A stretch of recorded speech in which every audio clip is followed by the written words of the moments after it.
എനിക്കറിയാവുന്ന സതീശൻ NSS ആസ്ഥാനത്ത് പോകില്ല.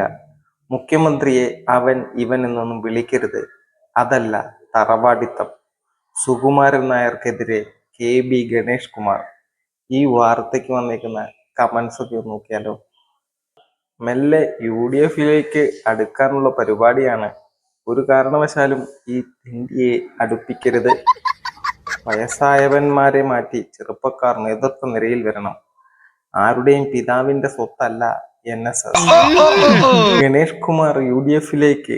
ഈ വാർത്ത ഉടൻ പ്രതീക്ഷിക്കുന്നു. ഇനി LDF-ൽ നിന്നിട്ട് കാര്യമില്ലല്ലോ. പാസ്റ്റർ എന്ന ലേബല് മാറ്റി ഇടതു മുന്നണിയിൽ നിന്നും രാജിവെച്ച് സമുദായ സേവനത്തിന് ഇറങ്ങിയാൽ താങ്കളുടെ പിന്നിൽ സമുദായ അംഗങ്ങൾ അണിനിരക്കും.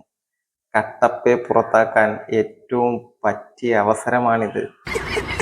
പുതിയ തലമുറയ്ക്ക് വേണ്ടി ഗണേശനെ ഒഴിവാക്കി സുകുമാരൻ നായർ പുതിയ തലമുറ. എന്തൊരു ചേർച്ച!